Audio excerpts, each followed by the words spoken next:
Assalamualaikum warahmatullahi wabarakatuh. Alhamdulillahi rabbil alamin. Wassalatu wassalamu ala sayyidina Muhammadin wa ala alihi wa sahbihi ajma'in. Amma ba'du.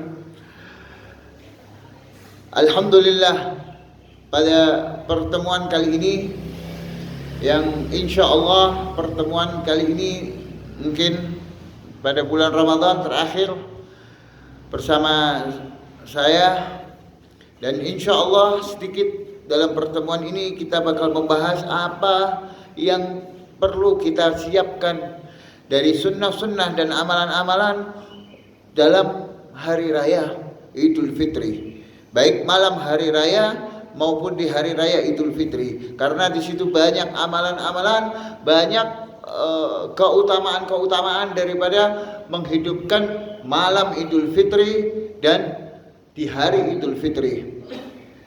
Dan insya Allah sedikit kita bakal bahas daripada sholat Idul Fitri juga, yang mana sedikit kita ambil dari kitab Al-Muqaddimah Al-Hadramiyah, yang mana di sini dijelaskan bahwa dalam kitab salat Id, yakni wahya sunnatun, bahwa salat Idul Fitri dan salat Idul Adha, yakni salat Idain, dua hari raya, itu hukumnya sunnah. Dan ketahuilah bahwa kalimat Id, Idul Fitri, Idul Adha itu diambil dari kalimat al-aud, artinya kembali, yang kembali. Karena apa? Litikrarihi bitikraris sinin, karena kembalinya mengulang, bakal balik lagi Idul Fitri, tahun depan ada lagi, tahun depan ada lagi, terus tikrar, berturut-turut, berkelanjutan, mengulang-ulang. Tahun depan ada Idul Fitri, tahun depan lagi ada ada Id. Atau ada yang mengatakan bahwa makna Id, apa sih Idul? Kalimat Idul Fitri, kalimat Id ini maknanya apa? Dia yang bilang karena out, kembali, ketemu lagi. Ada yang mengatakan li'audis surur fihi, karena kembalinya kesenangan, yakni rasa bahagia, kebahagiaan di hari tersebut bakal datang lagi nanti tahun depan ada lagi. Itu. Ada yang mengatakan lagi, pendapat lagi, makna Id itu adalah apa? Likasrati awaidillahi ta'ala ala ibadihi fihi, ay fadail. Karena apa? Banyak di hari tersebut janji-janji Allah subhanahu wa ta'ala terhadap hamba-hambanya akan fadail, karunia-karunia Allah di hari Idul Fitri dan Idul Adha. Ya, ini hari yang dikhususkan oleh Allah subhanahu wa ta'ala. Dan ketahuilah bahwa pertama kali salat Id yang dilakukan oleh Rasulullah sallallahu alaihi wasallam itu adalah salat Idul Fitri dari tahun 2 Hijriah. Yakni 2 tahun setelah Rasulullah sallallahu alaihi wasallam hijrah dari Makkah ke Madinah. Kemudian di situ juga disyariatkan al-udhiyah, berkorban. Dan juga di tahun 2 Hijriah di situ disyariatkan, diwajibkan puasa Ramadan di bulan Sya'bannya. Dan zakatul fitr dan zakat fitri, zakat fitrah itu diwajibkan di tahun kedua juga di bulan Ramadannya. Jadi kewajiban puasa bulan Ramadan pada tahun kedua Hijriah bulan Sya'ban. Pada tahun kedua Hijriah juga di bulan Ramadan diwajibkan zakat fitr. Dan pada akhir Ramadan itu juga turun disyariatkan atau disunnahkan salat Idul Fitri dan dilaksanakan oleh Rasulullah sallallahu alaihi wasallam pada tahun kedua. Itu tadi. Kemudian ketahuilah bahwa salat Id ini ada dua, ada Idul Fitri, ada Idul Adha. Afdalan mana? Kalau di sini sebutkan wa shalah Idul Adha afdal. Salat Idul Adha lebih afdal daripada salat Idul Fitri. Wa yaumin Ramadan afdal min Idul Fitri. Dan hari di hari-hari Ramadan itu keutamaannya lebih afdal daripada Idul Fitri. Kemudian apa lagi? Wa tahniyah bi'id sunnah, dan mengucapkan tahniyah, ucapan selamat, taqabbalallahu minna wa minkum. Itu ucapan itu hukumnya sunnah, disunnahkan. Ya.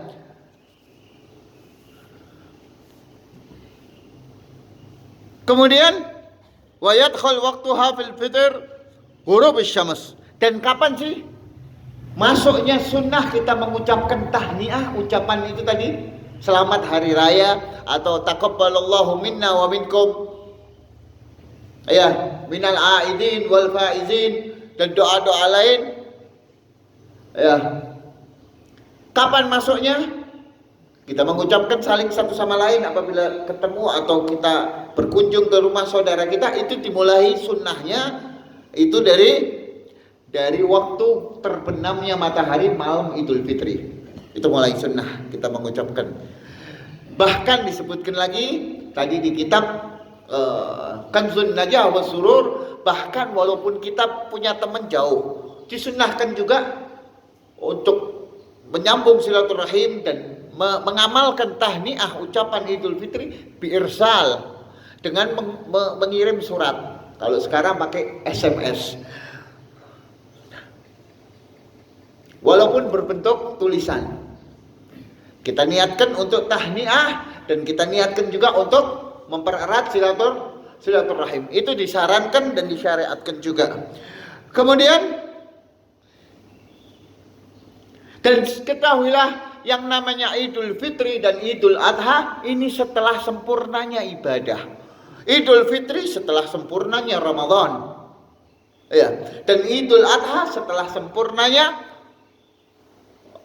hari Arafah. Yang mana hari Arafah ini afdal daripada hari di setiap tahunnya. Paling afdal hari-hari Arafah, ya.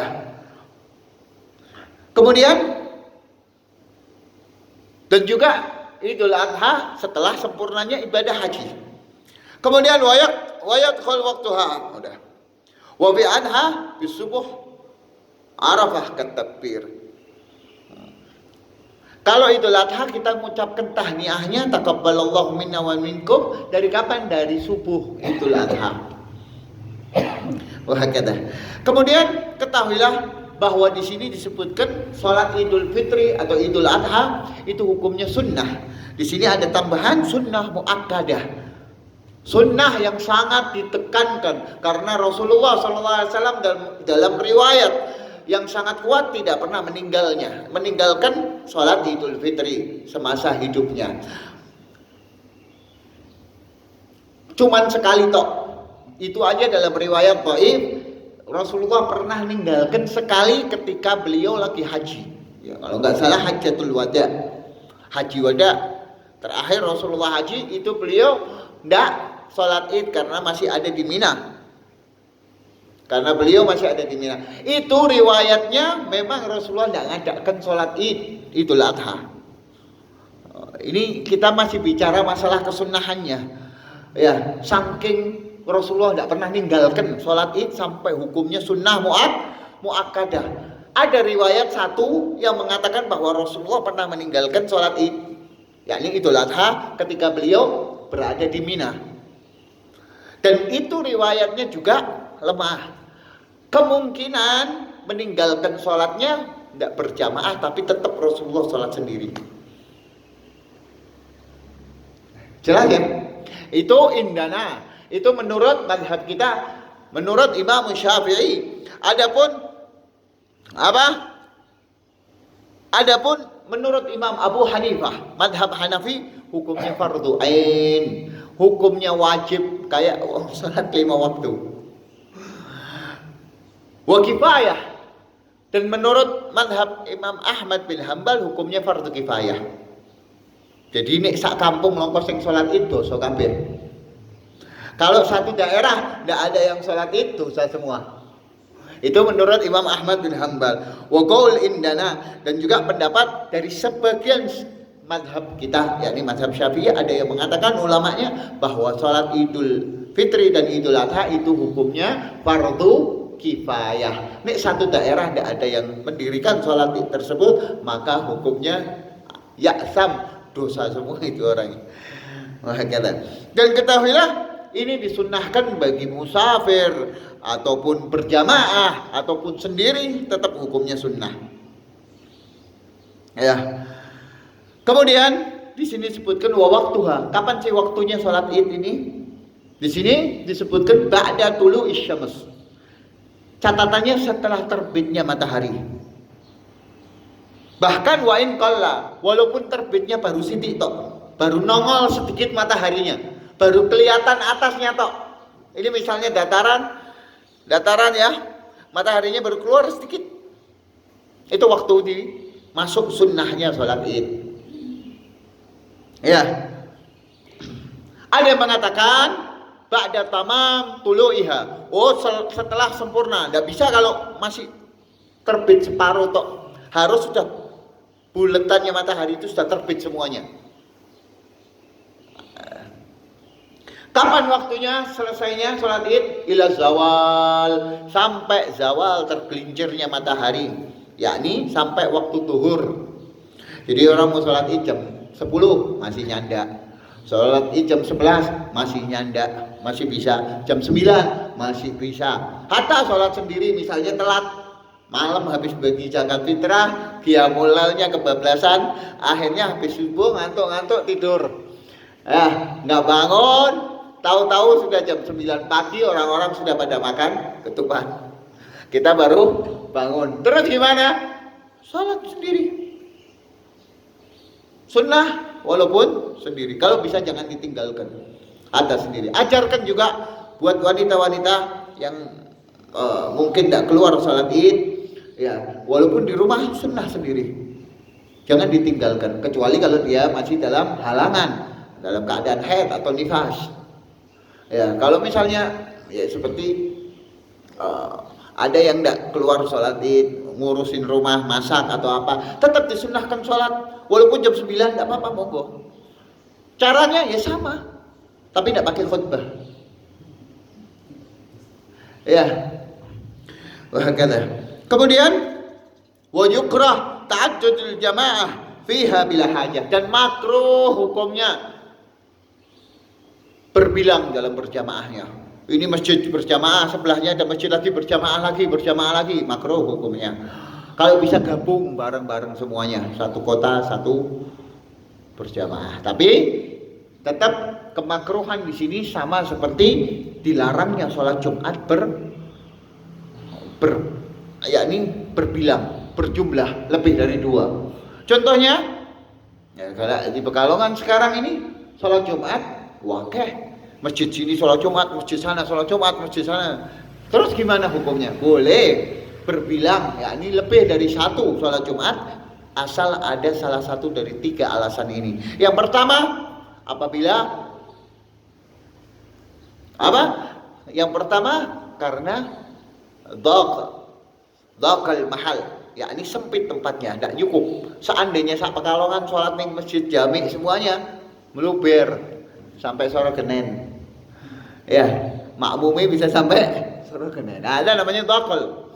Atau misalnya ada 2 masjid, walaupun jaraknya dekat, tapi kalau seandainya itu digabungkan bakal keluar sampai ke jalanan, nutup jalan. Nah, ini namanya dhaqal. Boleh ngadakan sebelahnya masjid lagi Jumatan lainnya. Itu boleh alasannya. Itu sama juga makruh. Makruh di sini juga asal ada alasan itu maka tidak makruh. Paham? Ini kalau di dalam sholat Jumat haram, tidak sah sholat Jumatnya. Alasan pertama itu yang membolehkan. Ya, alasan yang kedua yang membolehkan apabila bu'dil masafah, jaraknya jauh. Jaraknya jauh dihitung dari mana? Sekiranya azan sudah tidak kedengaran lagi. Misalnya bukan azan pakai mic ya, hitungannya azan dia naik ke tempat yang murtafi, tempat makannya tinggi, misalnya di loteng, naik di atas menara, terus dia azan tanpa mic. Kira-kira kalau azannya di sini daerah Poncol kedengeran enggak? Hah? Nggak kedengeran? Ya, tanpa mix ya. Kalau nggak kedengeran, berarti sana sudah boleh dikatakan bu'til masafah, boleh nggak Jumatan dewi. Jelas? Itu alasan kedua dibolehkannya berbilang, yakni banyak yang berjamaah di situ sholat Jumat. Sama di sini, sholat Id banyak boleh, tidak makruh apabila ada alasan tersebut. Dan yang ketiga, apabila ada perang satu sama lain, satu daerah sama daerah lain lagi perang. Nah ini boleh, ini Jumatan dewe. Itu salah satu daripada 3 alasan tersebut. Apabila ada dalam sholat Jumat atau ada dalam sholat Id, maka hukumnya tidak haram berbilang dalam sholat Jumat dan tidak makruh berbilang dalam sholat Id. Jelas? Jelas ya? Itu tadi. Ini panjang banyak ini pembahasannya. Pembahasan di sini banyak. Kemudian sampai kapan? Sampai zawal tergelincirnya matahari, yakni waktu zuhur. Jadi mau sholat jam berapapun tidak apa-apa, yang penting belum zuhur. Ya, waktunya sama kayak waktu duha. Bedanya kalau waktu duha sekira matahari naik satu ujung tombak, itu waktu duha. Sampai kapan? Sampai zawal, sampai zuhur. Jadi mau sholat jam 11, setengah 11, jam 10, setengah 10, monggo. Tetap sunnah. Ya, kenapa? Khurujan anil khilaf. Kita keluar dari khilaf mazhab Imam Abu Hanifah. Walaupun kita sholat sendirian, misalnya telat kayak tadi, atau wanita yang di rumah sibuk masak atau apa, akhirnya tidak sempat ikut berjamaah di masjid, terus jangan tidak sholat, tetap sholat sendiri, hukumnya sunnah. Menjaga perbedaan atau khurujan anil khilaf daripada madhab Imam Abu Hanifah yang beliau mengatakan fardu ain hukumnya wajib seperti wajib sholat 5 waktu. Nah kita jogo-jogo cari aman bahasanya. Ini kita diajarin untuk cari aman ya, makanya tetap sholat walaupun sendiri ya. Jelas ya. Kemudian wa yusannu ta'khiruha ilal irtifa, dan disunnahkan mengakhirkan sedikit waktunya sampai matahari ini naik. Naiknya sampai kapan? Gadrar ramah, seukuran tombak. Jadi ini dataran, tombak ditancapkan misalnya.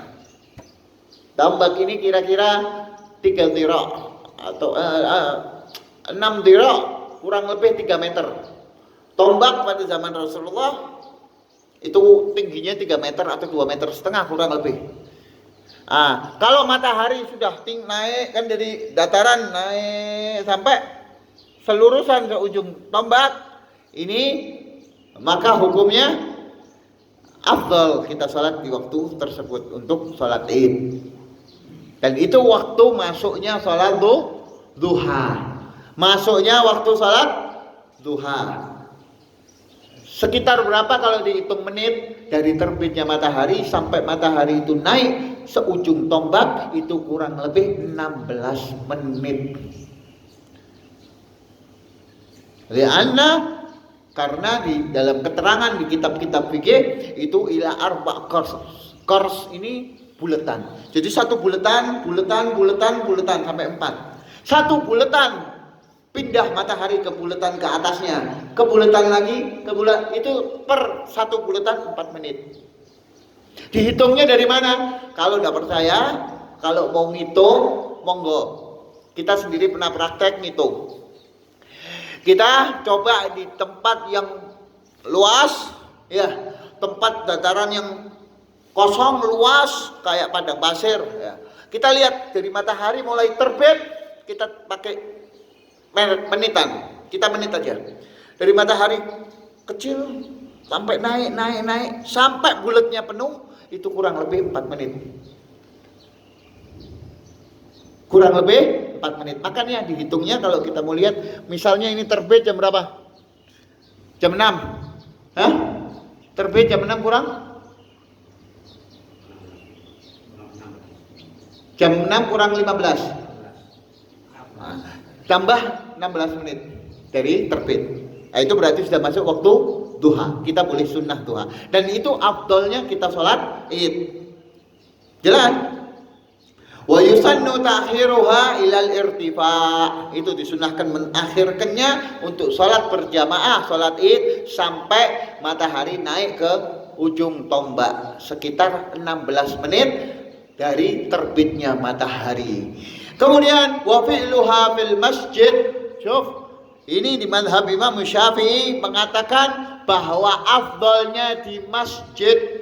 Afdalnya sholat id bukan di lapangan tapi di masjid.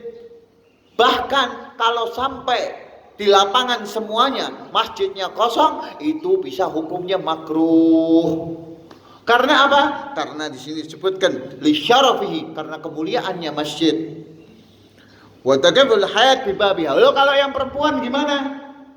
Jangan masuk di luarnya, di halamannya. Ya, untuk mendengarkan khutbah id, hukumnya sunnah. Ya. Dan ketahuilah, boleh di luar masjid dengan alasan illa idza dhaqa.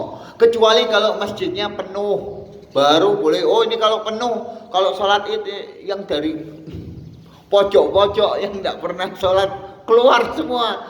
Ya, akhirnya masjidnya penuh. Gimana? Oh, mau diadakan di lapangan aja, monggo boleh. Kalau sudah tidak muat masjid tersebut mau diadakan di lapangan, boleh. Illa idza dhaqa. Kecuali apabila sudah tidak cukup masjidnya menampung manusia tadi.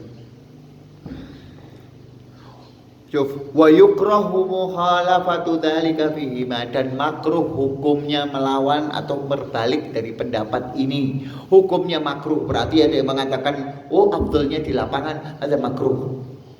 Ada nas dalam madhab Imam Syafi'i. Ya, kadang kita sering dengar oh afdalnya sholat ini di lapangan. La, afdal tetap di masjid.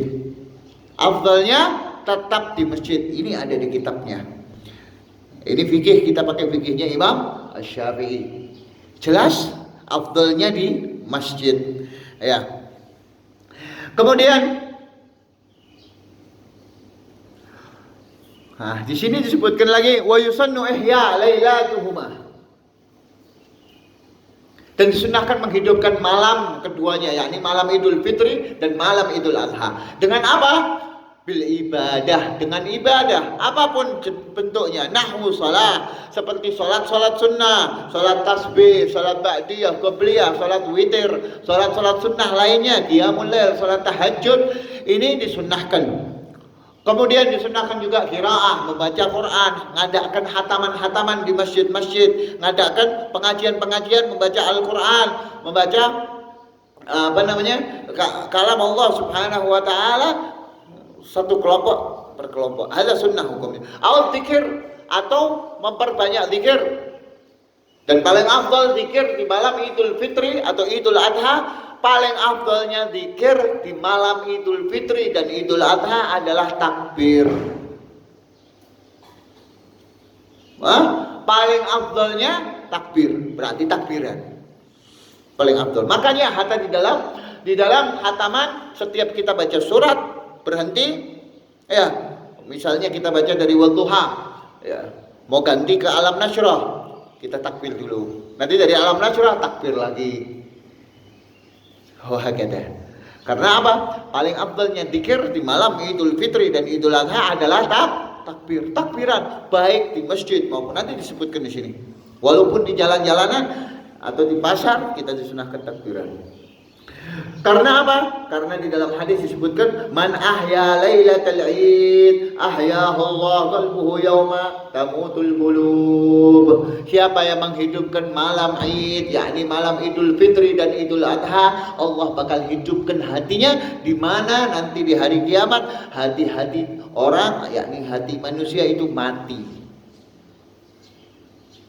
Yakni apa? Allah berikan keselamatan bagi orang tersebut di hari di mana Allah Subhanahu wa taala murka kepada orang-orang yang tidak beriman kepada Allah, murka kepada orang-orang yang hatinya berpaling dari Allah Subhanahu wa taala. Kita diselamatkan.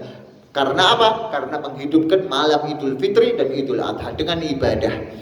Kemudian di sini disebutkan lagi, dan caranya pria kita hidupkannya. Batasannya seberapa? Nah, wa yahsul, dan kita dapat dikatakan kita menghidupkan malam Idul Fitri atau Idul Adha bi'ihya mu'azzamil lail, dengan menghidupkan sebagian besar malam. Wa bi sholatai as-subuh wal isya jamaah, dengan sholat subuh dan sholat isya berjamaah. Jadi kalau malam Idul Fitri dan malam Idul Adha, minta tolong jangan sampai tinggalkan yang namanya sholat isya berjamaah dan sholat subuh berjamaah, supaya kita dapat afdaliyah menghidupkan malam Id. Jelas? Tapi kalau di sini dihitungnya apa? Bimu'azzamil lail, dengan ibadah sebagian besar malam. Ya, misalnya dari jam ba'dal isya baca Quran, ibadah, takbiran, terus zikir dan lain-lainnya sampai jam 12 tidur. Bangun sebelum subuh harus dapat. Bangun sebelum subuh lalu salat tahajud dan sholat subuh berjamaah, itu sudah dikatakan sudah mendapatkan secara umum. Sekarang kita mau bilang paling sedikitnya seberapa? Paling sedikitnya mentok-mentoknya wes, saya ini sibuk kalau malam Idul Fitri atau malam Idul Adha ini banyak pelanggan, tidak bisa ke masjid, tidak bisa ikut khataman. Pasarnya rame, ya akhirnya di pasar atau di toko. Terus gimana? Cukup dengan sholat isya berjamaah dan sholat subuh berjamaah. Jangan sampai tinggalkan itu dua. Jangan sampai tinggalkan, karena apa? Karena di dalam hadis Rasulullah SAW disebutkan apa? Man shallal isya jama'atan faka'annama qamal lail nisfahu wa man shallal subuh jama'atan faka'annama qamal lail kulluh. Siapa yang sholat isya berjamaah, maka dia seperti beribadah menghidupkan malam separuh malam. Dan siapa yang sholat subuh berjamaah, maka dia pahalanya seperti menghidupkan malam seluruhnya.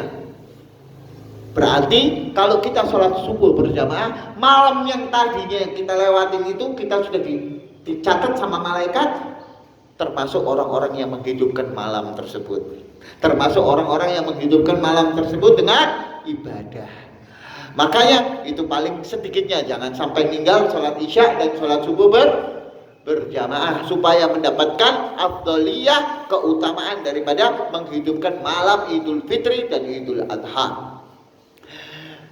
Ya lebih-lebih ya ngadakan khataman, ya baca Al-Quran, baca zikir, baca takbir di masjid-masjid ataupun di rumah ataupun di majelis-majelis, bahkan di jalan, bahkan di pasar, tetap kita disunnahkan menghidupkan malam tersebut dengan takbir.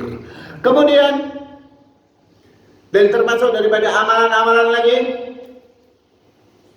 salat Id, yakni di hari raya, wal ghusl min nisfil lail, dan disunnahkan kita mandi sunnah sebelum kita berangkat salat Id. Kapan batasan mandinya? Dari pertengahan malam, berarti dari jam 12 ini sudah masuk batasan sunnahnya. Berarti kita mandinya jam 11, setengah 12 belum dianggap mandi sunnah, walaupun kita sudah niat. Sama aja kita sholat duhur belum waktu duhur. Nah ini sama.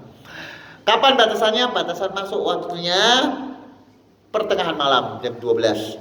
Oh kita mandi jam 1 sekalian kita niatin nawaitu sunnatul ghusl yaumul id lillahi ta'ala.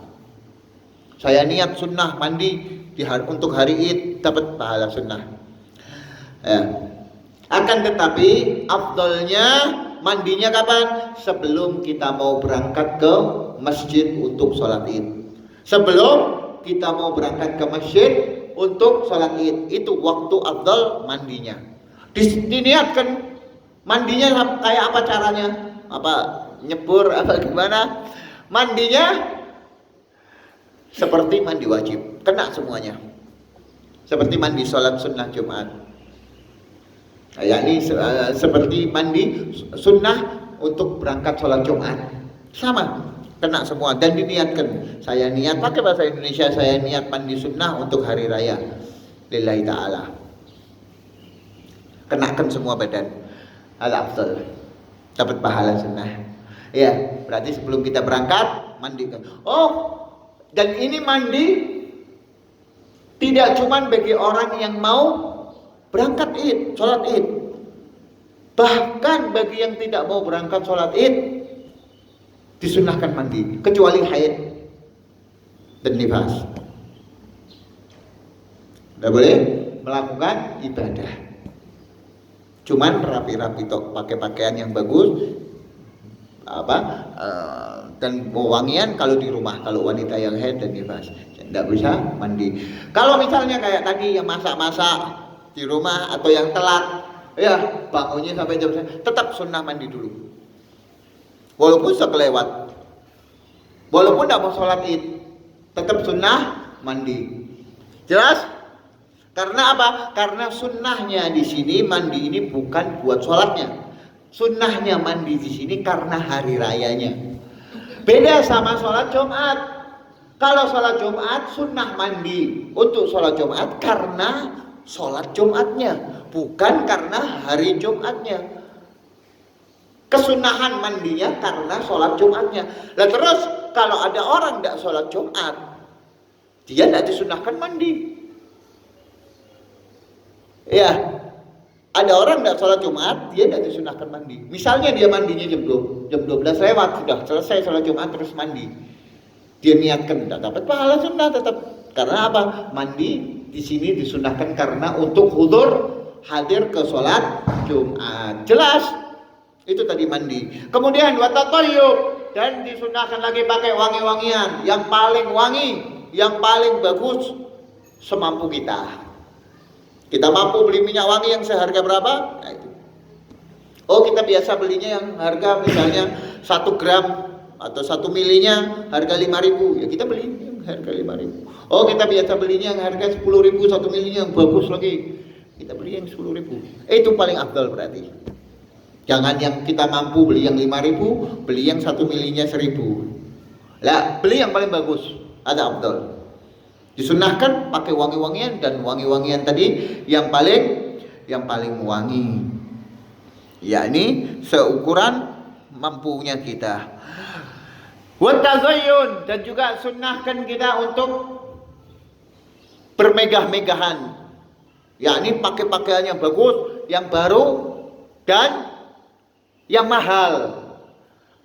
Pakaian yang bagus, yang baru dan yang mahal. Pakaian yang bagus di sini dihitung dari kemampuan kita. Tidak lihat misalnya orang biasa pakai sarungnya, dia biasa mampu, biasa beli sarung yang harga 1 jutaan. Kita cuma bisa beli yang harga 150, ya berarti kita mampunya 150, itu paling afdal buat kita. Bukan harus dipaksain beli yang 1 juta, enggak. Paham? Jangan kita mampu, oh kita ini